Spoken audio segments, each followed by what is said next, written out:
According to legend, cut and shoot was a name after a community confrontation back in 1912 that almost led to violence based on who you spoke to. Now the issue was the design of a new staple for the town's only church. And the other issue was who would be preaching at the church. Now, of course, there was confrontation, and you got conflicting stories. But one thing that is not confrontational was that this town would become very conflicting in its own right. Now, it was said that a scared young boy declared that he would go around a corner and he would cut through the bushes and shoot right through those very same bushes. He said, "I'm going to do that in one moment." Now, the statement of the residents will stick with that story to this very day. And for some reason, some way, somehow, that statement, cut and shoot, will then become a part of that town's name. This town became popular when a local fighter by the name of Roy Harris would be given an opportunity to fight for the heavyweight championship of the world. August 18th, 1958. The heavyweight champion's name was Floyd Patterson. I'm Scrapbook Boxing, and I would like to tell you about that fight between Roy Harris and Floyd Patterson. They fought August 18th, 1958. Let's take a look at that story right here on the Museum of the Forgotten Fisticuffs series.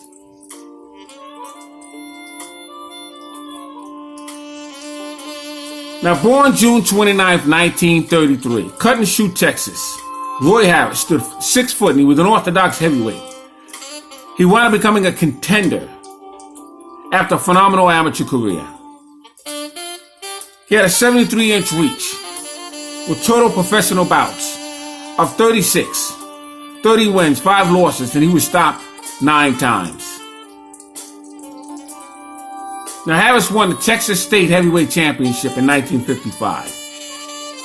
He won a Heavyweight Championship of the South in 1956. He was a 4-time Texas State Golden Glove champion. Between 1952 and 1955, he won the State Olympic Trials in 1952. Now, 1952 would be the year that Floyd Patterson would become the Olympic gold medalist in Helsinki in the middleweight division. Harris would be the winner of the Joe Louis Sportsmanship Award at the 1954 National Golden Gloves. Now, in turning professional, Roy Harris would fight Bob Baker. Fought him on a Tuesday night, April 30th, 1957 at the Coliseum in Houston. He would defeat Bob Baker. Now, Bob Baker was ranked number 2 in 1956 when Rocky Marciano would hang up the gloves after defeating Archie Moore the year previous. Tommy Hurricane Jackson was ranked number 1. Bob Baker was ranked number 2. And this would put Roy Harris in very good position to eventually meet Floyd Patterson 2 years later. Harris would also face Willie Pastrana, who would become a future light heavyweight champion.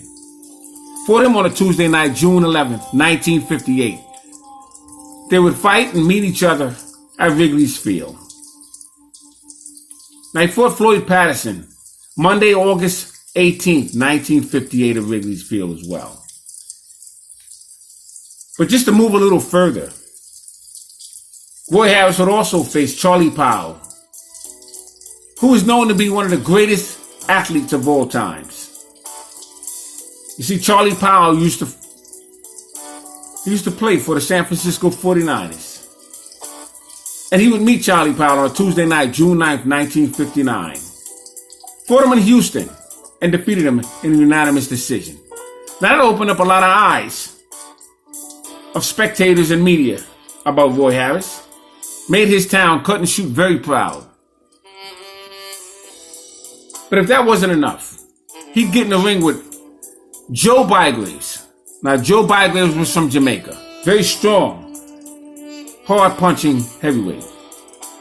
And he met him August 25th, 1959, at Sam Houston's Coliseum. But that reign would end with Roy Harris when he met the 1952 AAU heavyweight champion, Sonny Liston. You see, Sonny Liston would beat Ed Sanders. Ed Sanders was a phenomenal amateur fighter. And Charles Sonny Liston would become a heavyweight champion when he knocked out Floyd Patterson in one astonishing round.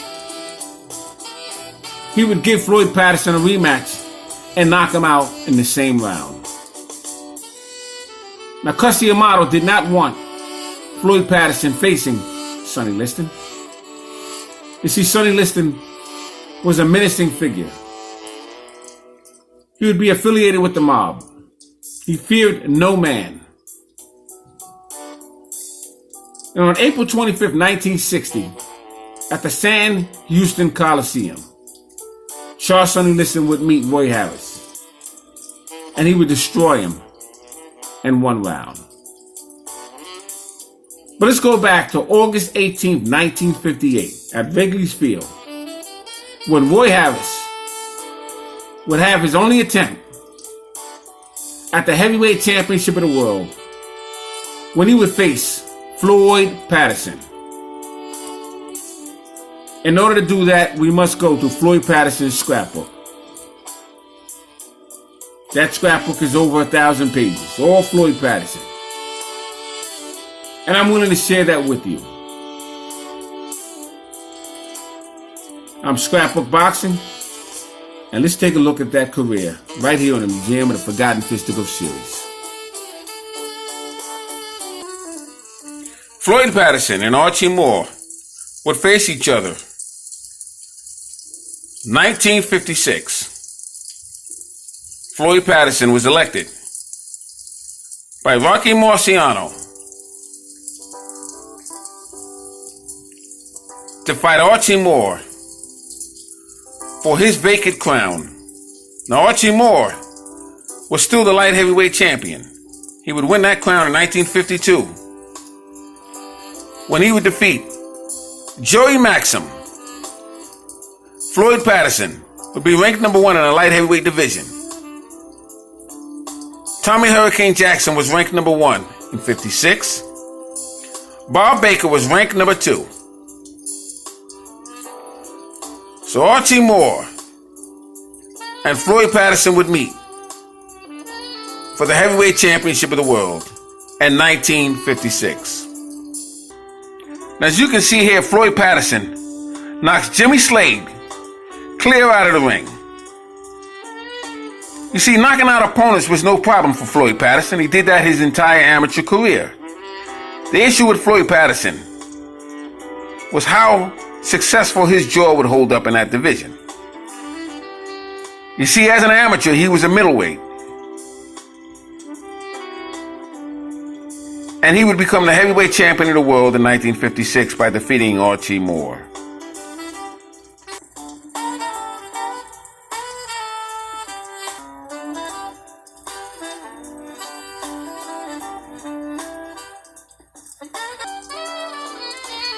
Here you have Floyd Patterson as he drops Archie Moore on his way to the heavyweight championship of the world.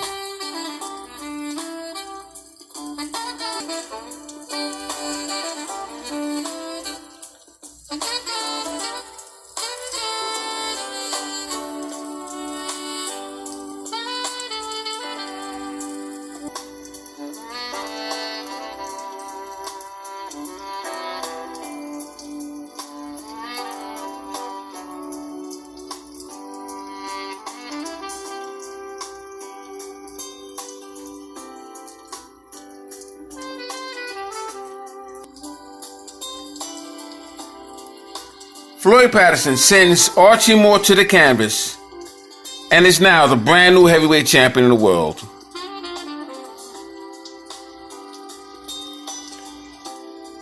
Let's take a look at Floyd Patterson and Roy Harris, number one contender.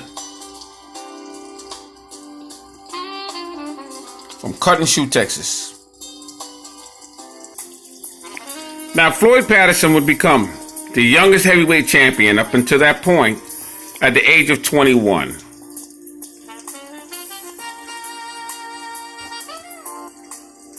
(1986), Iron Mike Tyson would surpass him at the age of 20 when he would knock out Trevor Berbick and become the youngest heavyweight champion. But Mike Tyson's was for the WBC. Now you can look at it as he was the lineal, because the WBC at that time was the strongest sanctioning body. But Floyd Patterson was the world heavyweight champion. He beat the man that beat the man. He stands out a little bit more convincing. Now here you have Floyd Patterson and Roy Harris. And we're looking at Floyd Patterson's scrapbook. Now this scrapbook consists of 1,000 pages. All Floyd Patterson's career. As you can see here, Floyd Patterson, world heavyweight champion. Roy Harris was the challenger.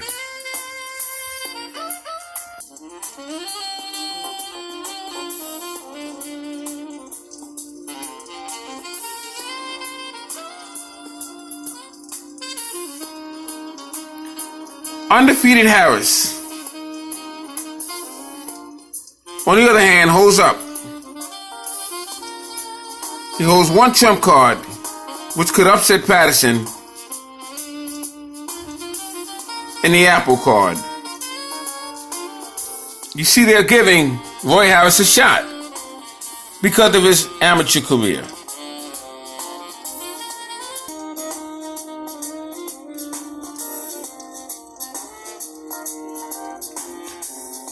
Now here you have Floyd Patterson and Pete Rademacher. They're on their way to meeting one another.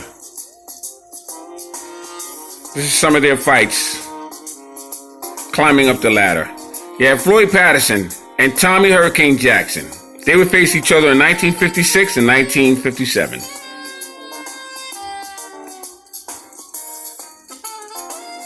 As you can see here, Floyd Patterson, to the right, demolishes Tommy Hurricane Jackson in his long TV appearance to emerge as the TV Fighter of the Year.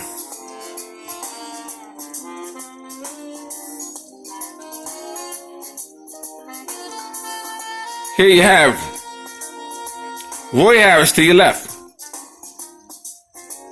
and future light heavyweight champion Willie Pastrano to your right.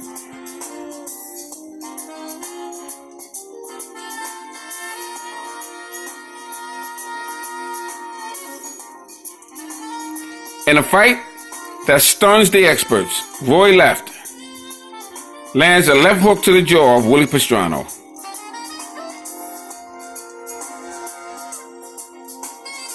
And here you have Big Bob Baker dropping Roy Harris. But Roy Harris would defeat Bob Baker. Phenomenal.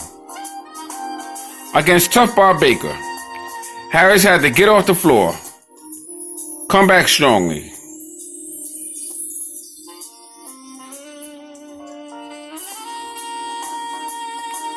Baker was one of Roy's few big-time opponents before facing Floyd Patterson. Now this was the picture that made Roy Harris known around the world. It was the cover of Sports Illustrated.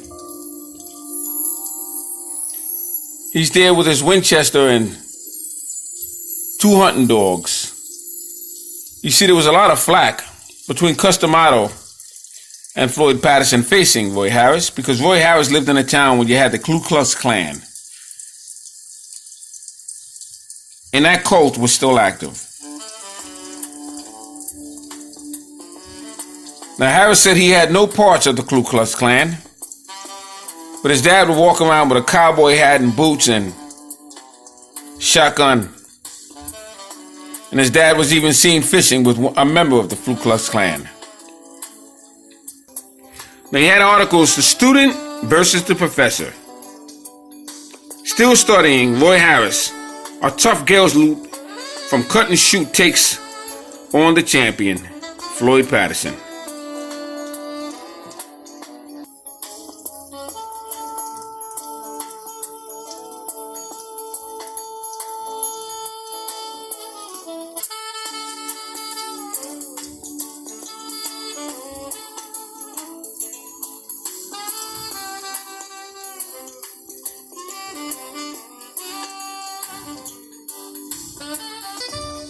Now, in the tail of the tape, Floyd Patterson was 23 and Roy Harris 25. Patterson weighed 187. Patterson was a little lighter, but he was very strong.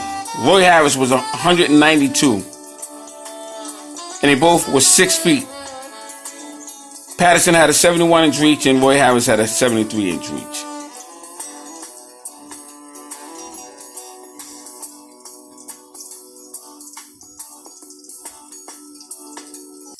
Now, in this book, you have the round by round. We're not going to get into that right now today.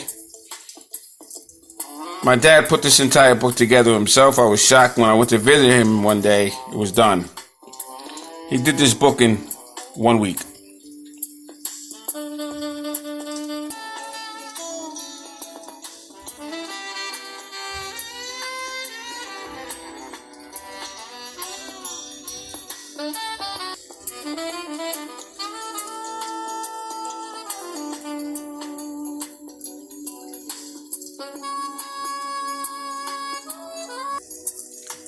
Now, Harris knocks down Floyd Patterson.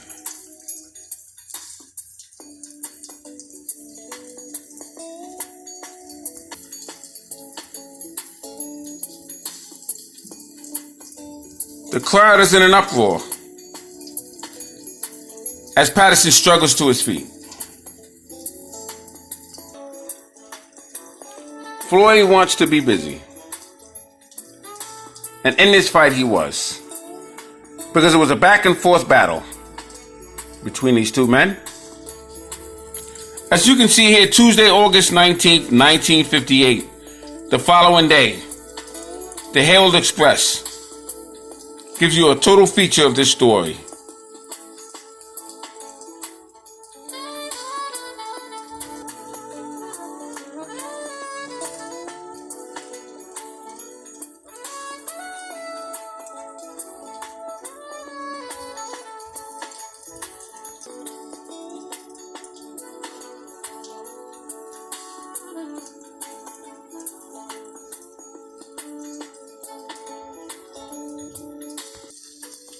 Leading Texan drops again.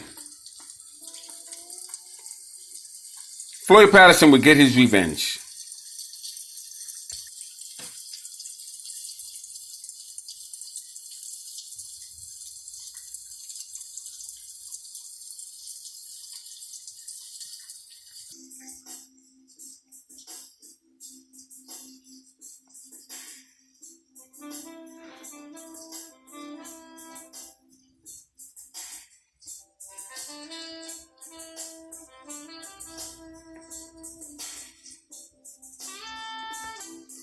Scrapbook Boxing Museum of the Forgotten Fisticuffs series, stating all great fights and all great fighters will never be forgotten on my channel.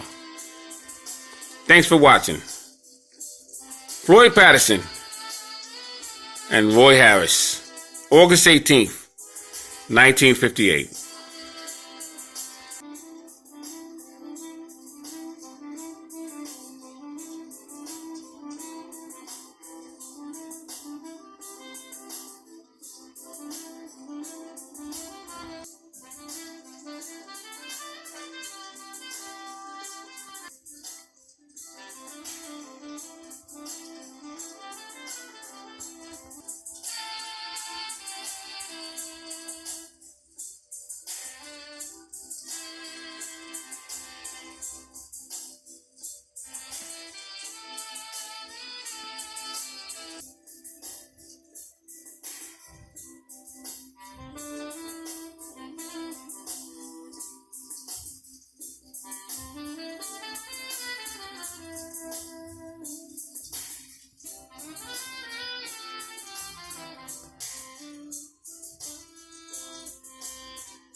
Thanks for hanging in there with me. Perhaps the two wives expression can let you know who won the fight. Roy Harris's wife is to the left, and Floyd Patterson's wife is to the right. And of course, the winner was the happy wife of Floyd Patterson. Roy Harris